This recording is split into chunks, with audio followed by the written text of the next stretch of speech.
নোয়াখালী সদর উপজেলাতে প্রবাসী মোহাম্মদ সুমন কোম্পানির অর্থায়নে 10 কিলো ভাঙা রাস্তায় খানাখন্দে মাটি ভরাট করে মেরামতের কাজ সম্পন্ন হয়েছে। উপজেলার চারভানু গ্রামে 10 কিলো রাস্তায় খানাখন্দে মাটি ভরাট করায় চারভানু গ্রাম সহ আশেপাশের অন্তত 4 থেকে 5 গ্রামের মানুষের দীর্ঘদিনের দুর্ভোগ চিরতরে লাঘব হবে বলে ভুক্তভোগীরা জানান। 2024 সালে প্রাকৃতিক দুর্যোগের বন্যায় ও জলাবদ্ধতায় চারভানু গ্রামের চলাচলের সমস্ত রাস্তাঘাট ভেঙে ব্যাপক ক্ষতিগ্রস্ত হয়।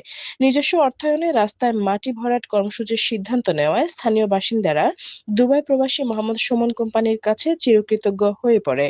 কি আমাদের এই সুমন ভাই প্রবাসী, উনি দেবতার মতোই এখন আমাদেরকে কিছু মাটি কাটিয়ে দিয়েছে। এই মামুনের দোকান থেকে তেলের দোকান পর্যন্ত প্রায় 20 কিলো হইব। এলাকাবাসী বলছে উনি এই জন্য আমাদের জন্য দয়া হয়, এই মানুষের দুর্ভোগটা চিন্তা করে উনি নিজের অর্থ থেকে কষ্ট করতেছে। মেম্বার চেয়ারম্যান কেউ শাহবানু এলাকার রাস্তাঘাটের কোনো কাজকর্ম করতেছে না। আমি প্রবাসী, আমি আমার নিজের অর্থায়নে আমি এই রাস্তার 10 কিলো রাস্তা ভরাট করে দিতেছি মাটি। তাঁতি দলের সিনিয়র সহ-সভাপতি প্রবাসী মোহাম্মদ সুমন কোম্পানি সাংবাদিকদের বলেন, দীর্ঘদিনের ঝুঁকিপূর্ণ ভাঙা রাস্তায় এলাকার বাসিন্দাদের চরম দুর্ভোগ পোহাচ্ছে। এ রাস্তাটিতে খানাখন্দে মাটি ভরাট করে চলাচলের উপযোগী করে তুলতে আমি এককভাবে উদ্যোগ গ্রহণ করি। এলাকার মানুষের চিরস্থায়ী দুর্ভোগ লাঘব হলে আমি আনন্দিত। সদিচ্ছা থাকলে যেকোনো পর্যায় থেকে মানুষের সেবায় এগিয়ে আসা যায়।